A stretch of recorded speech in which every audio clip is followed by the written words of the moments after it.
This video today is proudly brought to you by Stream Raiders. Stream Raiders, my sponsor, is actually an awesome free-to-play game that you can have fun with your friends online. And definitely go check it out at Stream Raiders or Stream Captains. And we'll definitely check it up in the near future. I'm Admiral Revan. It is lovely to see you. My friends, we are going to be talking about in regarding to 10.4. The new changes are coming up. So it is a bit of an eye opener. So bear with me 1 second and I'll explain more detail. 10.4 is a bit full on with the new changes that's coming up. I don't know about you. I am looking forward to it and also not looking forward to it due to a few things that's been happening on the franchise. Now, I will say this much, that the game is evolving, the game is changing for the better, and you may or may not like it, but me personally, in my own opinion, I think it's for the best. But let's just check it out and see what we think, shall we? So here we go, and 10.4. So 10.4, I don't know about you, but 10.4 seems a bit bleak, doesn't it? Well, I have to admit, you're right. And honestly, after just reviewing what's going on the content and everything that's happening on the franchise, I don't blame you. So let's just get to the point and we'll catch it up from there. Alright, so there's a lot to speak of about 10.4. On the main blog, the World of Warships page, there's a lot of new updates that came up fairly recently. I will talk about a couple of things about 10.3 real quick to recap. So there is news about the Axis vs Allies event that it was supposed to be coming up real soon has been postponed. Now, there's a lot of good feedback that has been given to Wargaming about this, and I have to applaud every man, woman, and child who have provided Wargaming the constructive feedback about the Axis vs Allies event.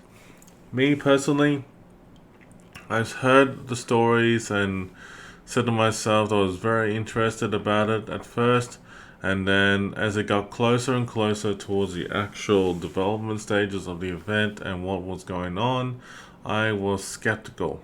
And basically, the people who had the ability to test this event behind doors was able to provide the constructive feedback that you needed. So, ladies and gentlemen, I want to say a big thank you to the community out there for doing it. And also to big thank you to Wargaming for postponing this event, because I want to see it a good success. Alright, so it's more important right now that this year Wargaming in moving forward has to shine a lot in the spotlight to share the successes with the community out there and going forward. Now, the other thing in 10.3 that I noticed beforehand was the balance changes to the test ships, like the Wimmer, also the Z-31, the Gustav Julius Recker, also the Felix Schultz and the Elbing. There's a lot of good details about them, what's been changed, like the Wimmer, for example. The main battery reload time has increased from 5 to 6.5 seconds. Main battery reload time has been increased to 8 seconds for the Z-31. HE shell parameters were changed. The damage has been reduced to 1700 instead of 2200. And chance of cause of fire is reduced from 12 to 8%. Torpedo damage decreased from 16,500 to 13,700. Torpedo reload times have increased to 120 seconds. The Gustav, for a good example, HE shell parameters were changed from 2200 to 1700 for the damage reduction. and also the chance of fire reduced from 12 to 8. The Felix Shield's main battery reload time has been increased to 7.8 seconds from 7.5. AP max damage reduced from 3900 to 3700. Maximum speed reduced from 37.5 to 36.5. Also the Elbing, the degrees turn time reduced has been reduced to 18 seconds from 22.5. All which mixture of positive and negative response within the community. But I don't think that's totally bad, in my opinion, but, well, we'll see. So, there's a lot of things going on in preparation for this. Now, I will touch base about 10.5 real quick. So 10.5, okay, it's very important for you to be focused on these ships to get them on the market or with your real life money. Now, if you have enough doubloons for these ships that I'm going to read out, like the Enric, Lowenhart, Admiral Bay, T-61, Z-39, Nelson, Haida, Asasio, and Lennon, let me explain this part. The Nelson is free XP. If you have over the required XP for that warship, it is good to get before it goes. It is a lovely tier 7 battleship that you can play in the operations like Narai, for example.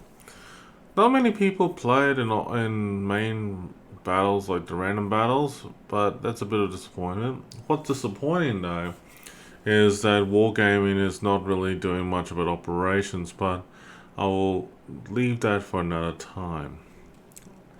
However, in the main focus of this video, we're going to be talking about 10.4. And so yeah, before we get to that, I just want to touch base and say, look, these ships in 10.5 are going away. If you don't have any of those ships, at least on one server, you may as well go get it now. They will be no longer available to be obtained from the premium store or on the armory or in-game as such.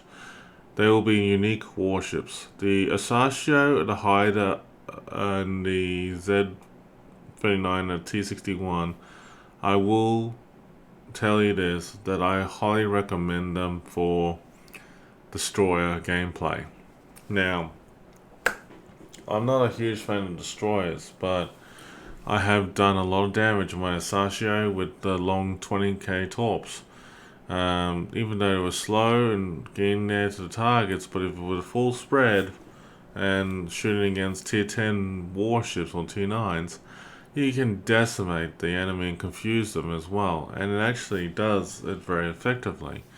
The Z-39 on the other hand, good for close combat and also in operations like Narai. The Nelson is the same boat. T-61 on the other hand, very good in operations, but also good in random battles as well.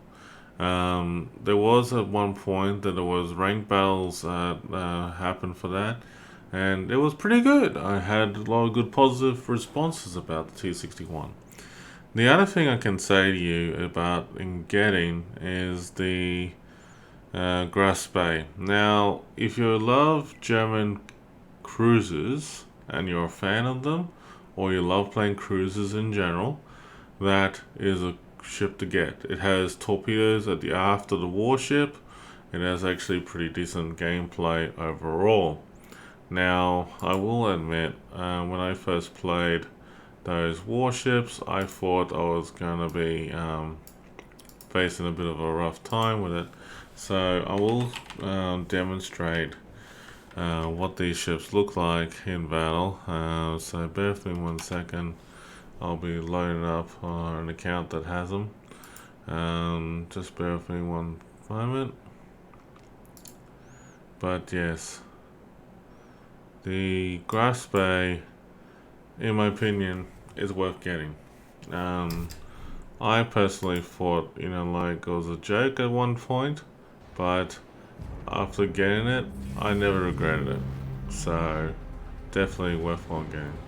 So while we're waiting for that, I will go in more detail while the game loads, and I'll show you more details about what it is. So, okay. Okay, in more detail, the German CV Erich Lionheart, very good carrier with secondary builds as well. Definitely designed for close range and everything like that. So definitely worthwhile, taking into consideration here. So don't worry. I mean, like, if you're a fan of that, that's awesome. Alright, so here we go. We're going to load up the game right now and show you in detail. Alright, so I'm going to apologize up front for not being prepared for this video, but I will demonstrate what you can get definitely in the game. So here's the Grass Bay. Grass Bay, Tier 6 German cruiser with torpedoes located at the aft towards the rear of the ship. As you notice, there are 2 bays. It's about 8 kilometer torps. Very nice. Good guns, both secondaries and also AA defense. It's got 2 guns, one in the front, one in the rear, and it's definitely 283 millimeter guns. So it's definitely got decent firepower in this thing. So if you're wondering back in the day when the Odin event was out, now the Odin, the German Odin, is a cruiser as well, but it's also a battleship actually. So here it is. This is the Odin. Same idea that the Grass Bay, the design and look of it, but look at this. It's got aft torpedoes in the back, both left and right, but it's got decent A and defenses all there. So when I'm looking back on the day of having the Grass Bay, the Grass Bay is a lovely cruiser. So definitely worthwhile getting. Definitely for sure. So the next part I'm going to bring up is the T61. So T61, it strikes me a bit of an enigma about the T61. Now, I don't think I have the T61 in armor in port. No, I don't. Not on this account. Okay. So I'm going to bring it up, but the T61 that I do have on the armory instead to show you. So if the best way to filter in here is actually click the filter options and go tier 6. So this is the German carrier that people have been talking about. Erich Lionheart, nice aircraft carrier. If you look at it and click on the port, that's what it looks like. Pretty decent looking carrier. It's got good guns over here in the front and the rear. Also AA defenses is all over the place. Great for clan, well, maybe not clan brawls, but good for operations, especially the defense of Newport. Very good carrier. The one thing I will show you as well is the T61. So let me find it. Here it is. Beautiful baby. So here she is. T61. She's got a decent 128mm guns. She's got like 2 in the rear, 2 in the front. Basically, she's got a lot of torpedo bays, and they are about 8 kilometer range torps with 65 knots. But for tier 6, and it's got smoke and hydro, it's decent. She's a very maneuverable ship. She can do the job well. Also, she's got smoke hydro and engine boost. That's pretty handy. And here's another thing that you want to check out on is also the other ships they're talking about. So let me just find it.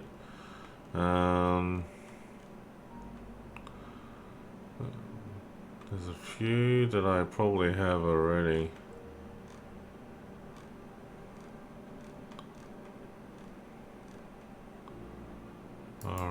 Alright. Hold on 1 second, I can pretty much verify it. Okay, the hider is tier 7. Okay. So the hider.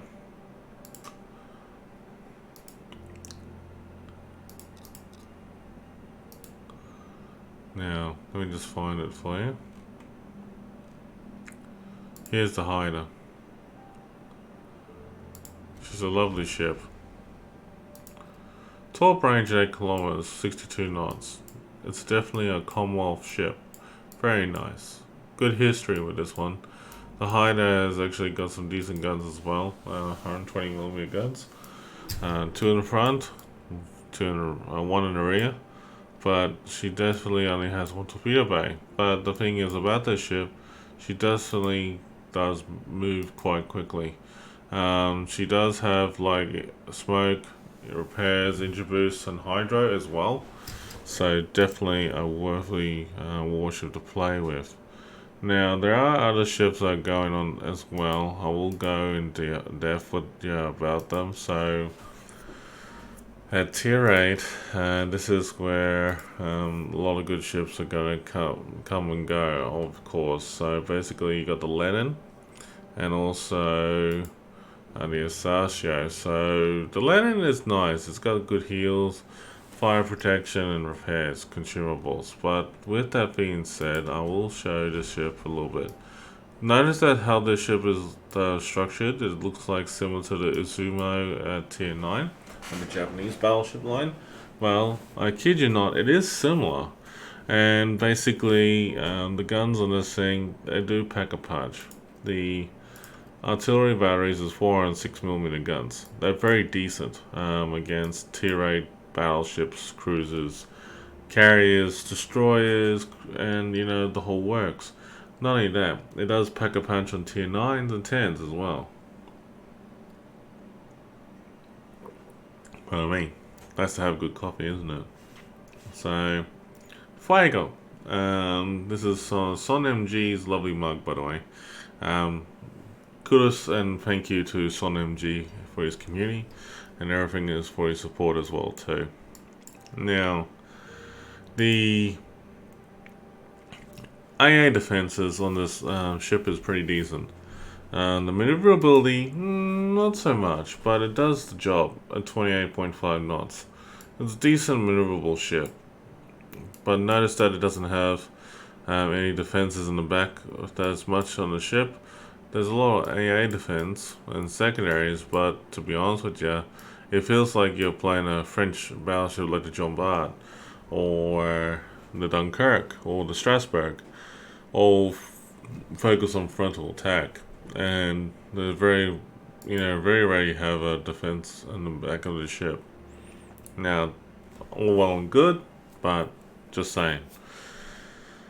Okay, so that's the Lenin. Now the Asasio is this ship here. Asasio, tier 8, very decent warship all around. I mean, like, it's got good smoke, hydro actually, but it's got torpedo reload booster. That's right, it actually has a very good, decent torpedo reload. Also, it has a good engine boost and also smoke generation. Now, the biggest thing about this ship, for those who are not aware of it and want to know more about this, I will tell you this now, that this ship, it means a lot to you in battle. So basically, the torpedo range on this thing is 20 kilometers. 20 kilometers, my friends.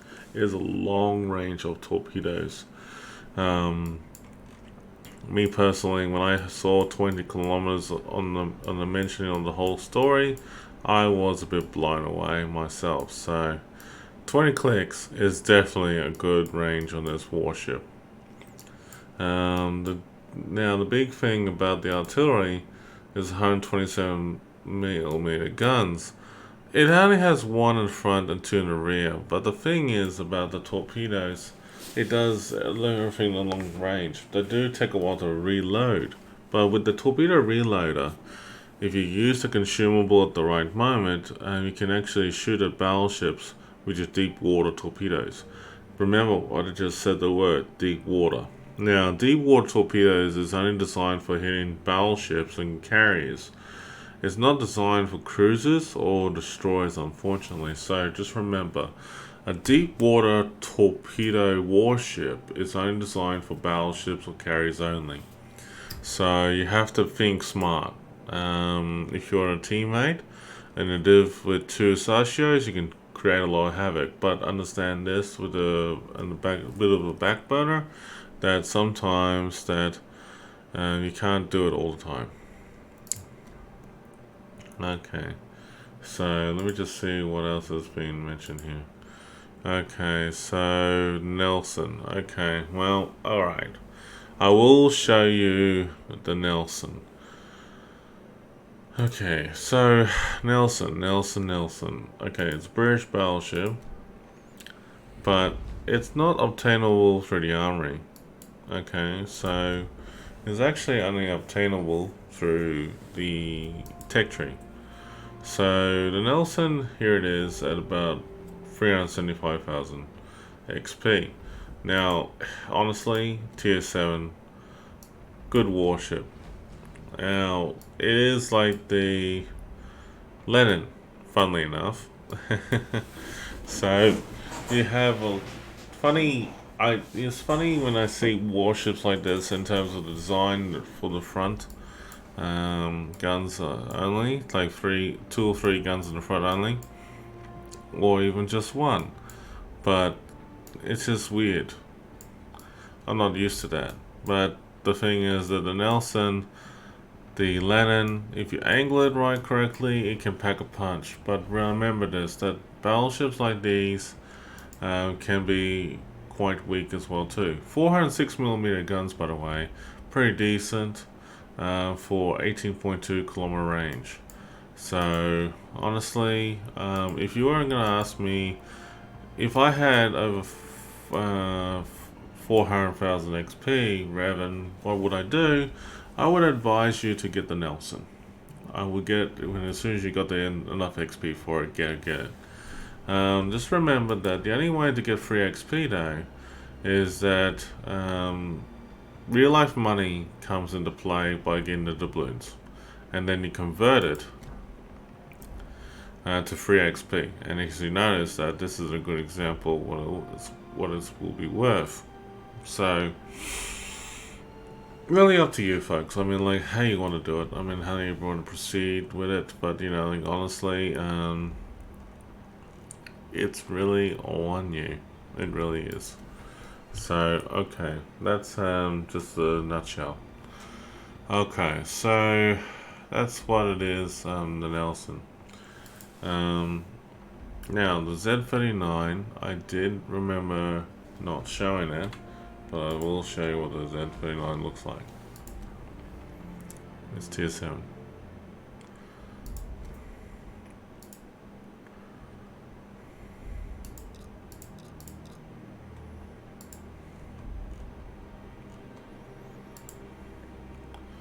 Here she is.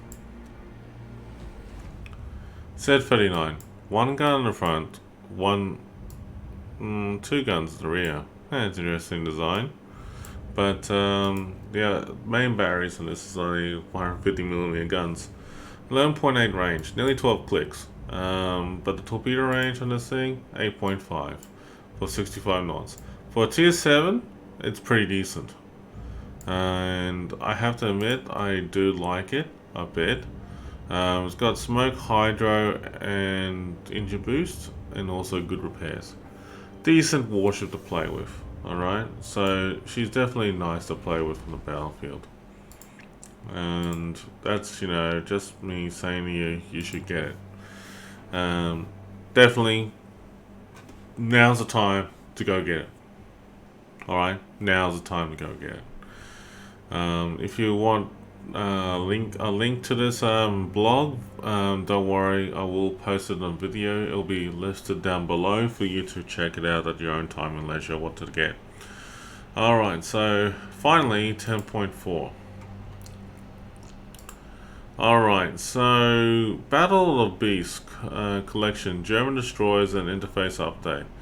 Okay, so this is really coming down to us enjoying the game right now, in a very new perspective of what is going to be yet to be delivered in this franchise. Now, I have to admit, this is under closed testing at the moment. Battle of the Beast sounds pretty catchy title, actually, but it's more about a big event that I got coming up. So I'll tell you what it is going on, so you understand what's happening.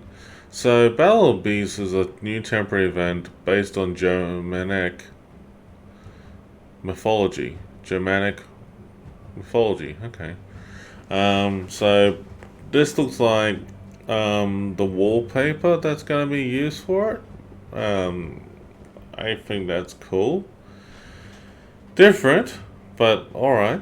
Anyway, the event lasts for 4 weeks. Once a week, you can choose one of 4 teams, say the Refund, Fruit Splits, Glue Swansea, or Lindworm. Forgive my pronunciation. But during these events, you will need to complete personal missions which are issued daily to everyone who participates in the event. Missions can be completed throughout the day in random co-op or ranked battles. Sounds pretty decent. The result of completing missions is taken into account in both personal and team progress. By achieving a certain amount of personal and team progress, players receive rewards. Rewards, themed patches, flags, camouflages, as well as new temporary resource beast tokens. With that being said, the containers will look like this in development stages. Also, this is what you can get for the collections and stuff like that. The commanders as well, which is pretty interesting, I have to admit. So this is actually pretty cool. I mean, like, I have to admit, for what I've seen so far, it looks like they're definitely going all out this year to improve the game, to make a few cool changes with the franchise and moving forward. So I definitely think that's going to be great. The biggest thing I'm really concerned about is what's this German Destroyers event. An interface update is what's going to be going on. So let's just see what they talking about the German Destroyers collection. So the German Destroyers collection, another part of the event dedicated to early access on German destroyers, will be a new collection that tells the history of these ships, their features and weapons, as well as the people who served them. That's actually pretty nice. That's cool. I don't mind historical events, and also learn a bit of more history, and also I do have a lot of respect for the German people, as well as the culture and the history they did. In all honesty, they did have a nice navy of their own during the wars that they had. So that's actually pretty interesting to read more about the German history and understand what war game is putting into it, putting these ships out there for people to know. The collection consists of 4 sets of 4 elements, which is cool. Reward of collecting 1 full set, 1 day of premium account. That's fair enough. Reward of completing all sets, Iron Cross camouflage for the Gustav Julius America and a special flag. Hey, tier 8. That's what the camo looks like. Honestly, the Iron Cross permanent camo should be available for you to get on the Pommern and the other German warships that they had events for in the past. And the reason why is because people have grinded for those ships and were unable to finish the missions in time before the event ended, and not many people got the Iron Cross. I did on one server, which is not the server I'm on right now. So I'm hoping and moving that Wargame will actually grant us the opportunity to get the Mayan Cross permanent camouflage in later this year for the other warships. The auction. Okay. There are many special items in our game. 10.4, we're adding a new way to obtain collectible content, the auction, where various rare goods will be available. Besides the collecting aspect, the auction will also serve an additional way to replenish stocks of resources and other game items. Okay.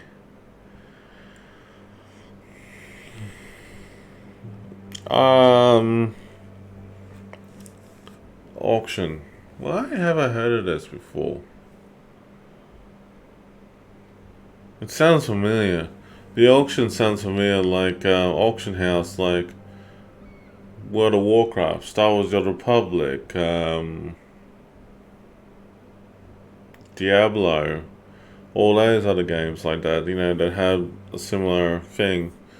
But I'm hoping it's not what I think it is. But it sounds alright to get some resources back. It's nice, and it's a good way opportunity for I guess socializing with players and meeting new people and gain stuff. Okay.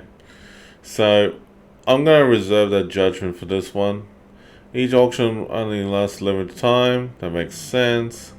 The auction consists of following stages. A lot is announced to be auctioned, with the starting price and the number of winners becoming known. The opportunity to place bids opens. Yep.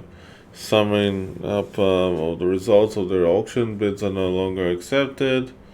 The winners of the auction will receive the rewards, and the rest of the bidders will get their bids back.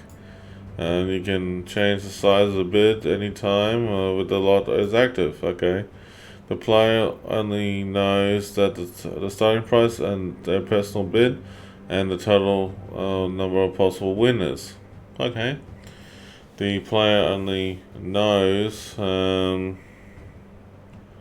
depending on the lot, different in-game resources can be used for bids. The number of lots is limited. The highest bid wins. The winning bid is withdrawn from the winner's account in exchange for the lot.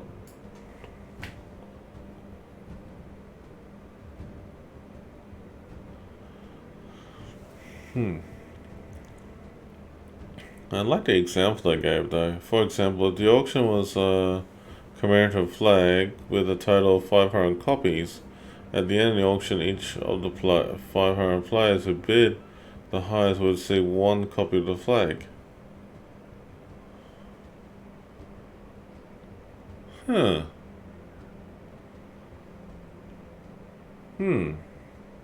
Interesting.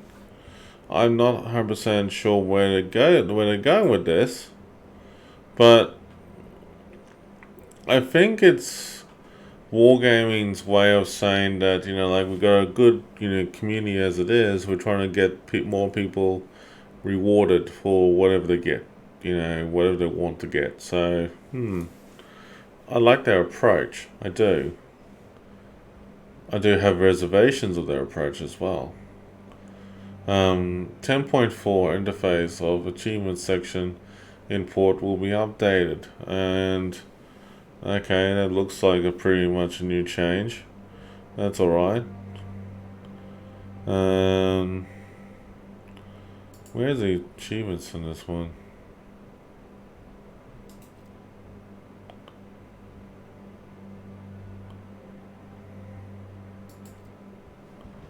Oh yeah.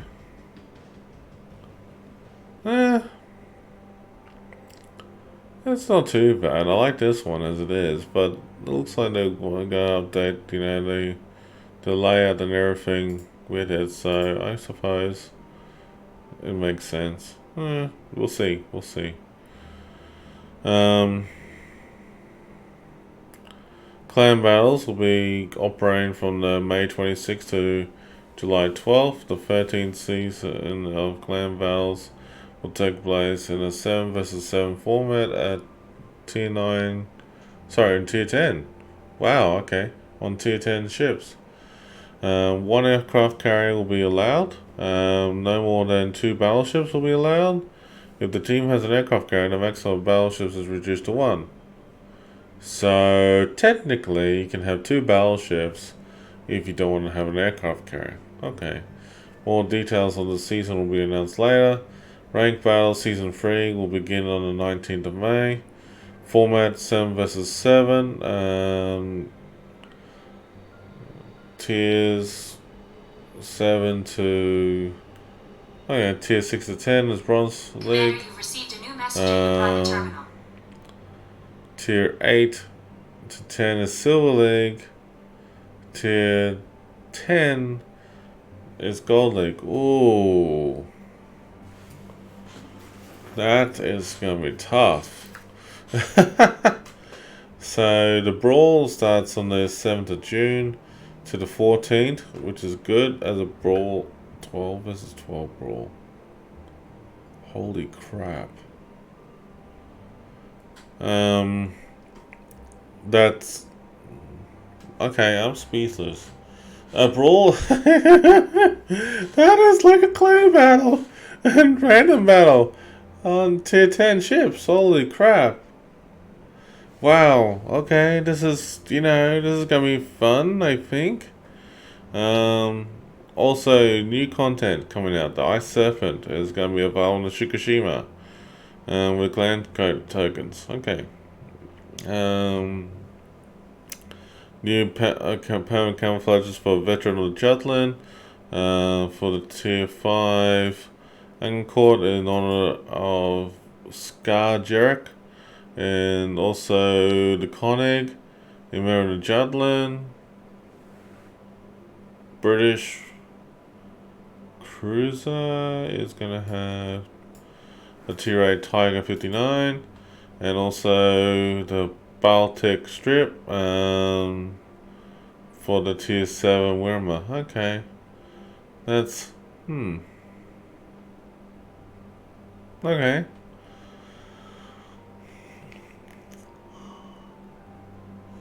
Right. Okay, I'm going with the flow. Okay, no problem. Added the Battle Jutland, expendable camouflage. Okay. Obviously they're gonna have some new flags, insignias, as well. Containers. What the heck? Added World of Warships, beautiful game, flag and badge. Huh? What the?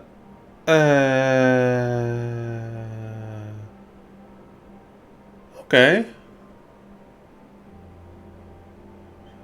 Ways of obtaining these items will be announced at a later date. Yeah.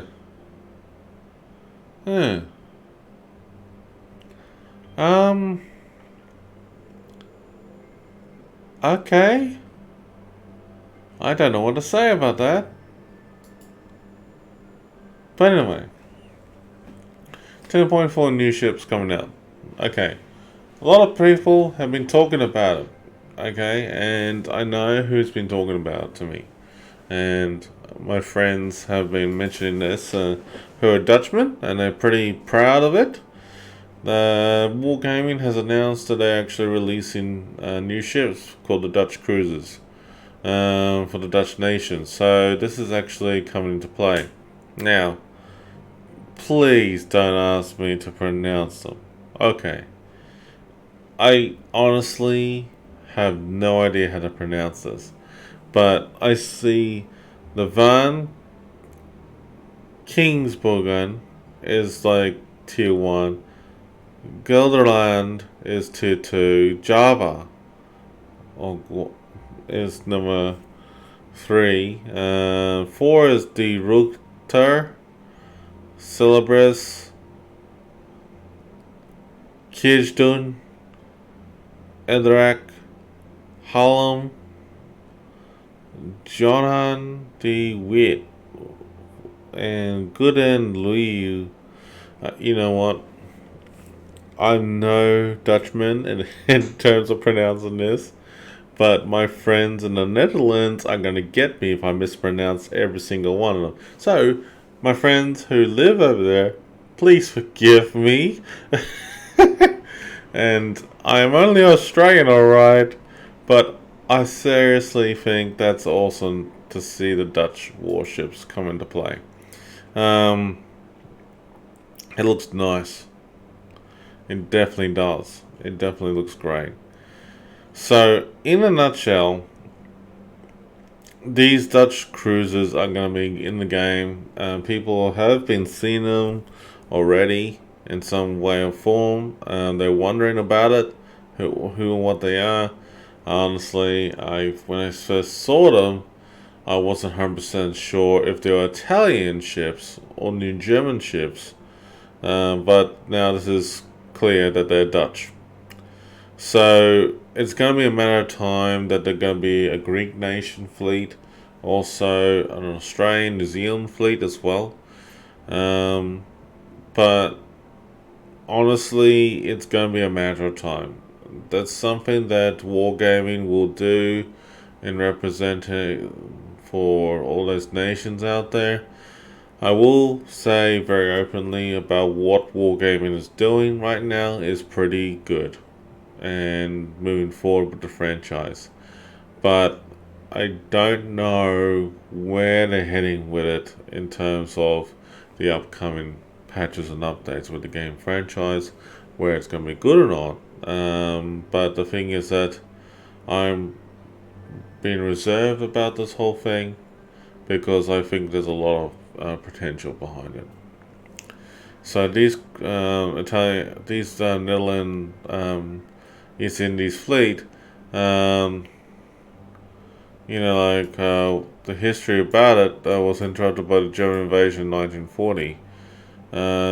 The ships were designed to counter Japanese heavy cruisers. That's actually pretty nice. The Dutch cruisers performed at both close and medium range, supporting allies in the fight for key areas. That's going to be pretty interesting. I wonder what they're going to be like against aircraft and also against the higher tiers. The fire and hit points and armor is going to be interesting as well. But just by looking at the key features with the Dutch cruisers, maneuverability, concealment, low fire rate, and also rate of fire is going to be interesting. Hydroacoustics is going to be available. Fighter or spotter craft will be available as well from Tier 4. The new airstrike armament will be available at Tier 4. Repair party, consumable, and also the offensive AA fire will increase from Tier 8 and above.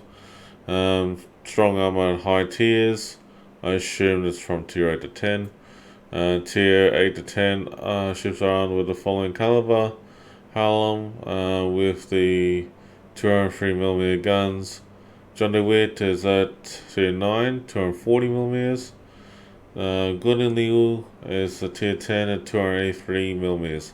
That's actually pretty cool. Looks like they're talking about something but the Friesland. So apparently the Friesland is going to be moved from the Europe nation to the Netherlands nation. Yeah. Okay. That's new. I think people have pointed that out for a while, and Wargaming had never made a change yet because they've been waiting to announce the Netherlands, the Dutch ship. So I think that makes sense. Airstrike's going to be pretty cool. That looks pretty wicked. The way it looks like it appears. Have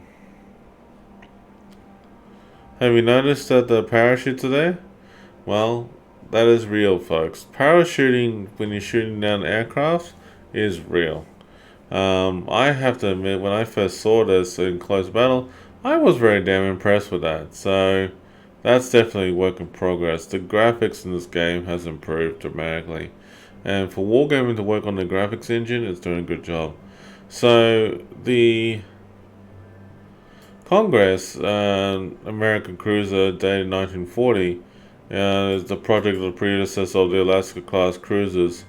Shipped its name after one of six Navy three-masted heavy frigates built in 1797 to 1800. So this ship is actually pretty decent. The Congress.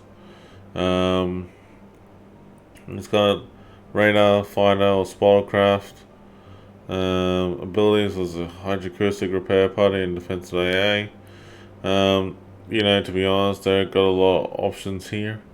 So in the third slot, you can put the surveillance fighter or spotter aircraft, and the second slot is going to be either repair party, hydroacoustic, or defensive AA fire. I don't know how that's going to work. We'll see, but there's also a premium Dutch cruiser called D7 Provinciën. What the heck? I can't pronounce that. So I got to call it D7. A light cruiser laid out before the outbreak of World War II and completed in the 1950s, according to a modified project. Okay, that's pretty cool. Definitely this ship is very good for airstrikes and stuff. Definitely a worthy warship. The good thing is about this is that you can check the schematics of each of the tier warships and see for yourself for more details. And also, it is in partnership with the Tier 8 cruiser Bagration, built on the basis of the Tier 8 cruiser P. Bagration, and the new ship will be used for partnership promotion. So that's actually pretty awesome. Definitely go check it out when it comes. So, in moving forward, folks, 10.4 is looking good. 10.4 is definitely looking alright. Definitely, I would recommend you to sit back and think about this in the long term. What you've seen on there, I definitely think that 10.4 has a lot to offer. Really does. I mean, like, I'm reading through it right now again, and yeah, it definitely has a lot to offer. So don't panic with the 10.4 updates. I know it's a bit long-winded and everything, but I will be honest with you. Wargaming is doing a good job and trying to get the franchise together and get people on board and welcome the new changes. So honestly, that's just me, folks. I mean, like, that's my opinion. I know that what Wargaming had been going through in the last 12 months hasn't been totally bad, but could have been better. So I know that they're doing the best they can, and as every game company that they go through, they do what they can is best for the consumer and for themselves as well. So in moving forward, though, I think that this is a good positive note that Wargaming is actually introducing the Dutch warships. They can acknowledge that there's going to be a lot of changes in 10.5 when they're removing certain ships from there, like the Nelson, the Eric Lonenhart, the Grasp-Bay, T-61, Z-39, Nelson, as I mentioned before, the Haida, the Asasio, and the Lennon. Those ships have been around for a while on the store and as well as the armory. It's time to let them go, and they're going to be considered as unique warships, like they've done to the Massachusetts, Alaska, and Georgia, and also some other things as well. So, you know what, honestly, mate, this is going to be a very interesting times for World of Warships community. So, in moving forward, definitely, if you like the content that I presented to you, definitely drop a follow and on my Twitter page, my Twitch page, also my YouTube, and also my Facebook. I will update on a regular basis now, so that you can have more content for yourselves. I'm not a community contributor yet for World of Warships, but I'm working towards it. So if you're happy with what I'm doing, Revan for CC is right down the bottom there. Definitely support me if you like. Definitely drop a follow, keep in touch, and remember to stay safe in these trying hard times with the COVID situation and also the UK strain and other things going on out there. I also pray for everyone's safety out there, and I also think about you every day for those who are joining my streams and community. With that being said, folks, I'm Admiral Revan. Nice to meet you. It's great to see you, and I will hopefully will review more of this content near future when it comes out on the dev vlogs. Also, I do tutorial videos on World of Warships and a few other things to keep the community going as well too. So if you see me on the streams, feel free to say good day, and we'll get to catch up with you in the near future. Until then, good winds and fair seas, my friends, and stay safe, and hope everything goes well for you and your families. Stay safe and continue on the next adventure on my next stream from here on in. So stay safe and take care.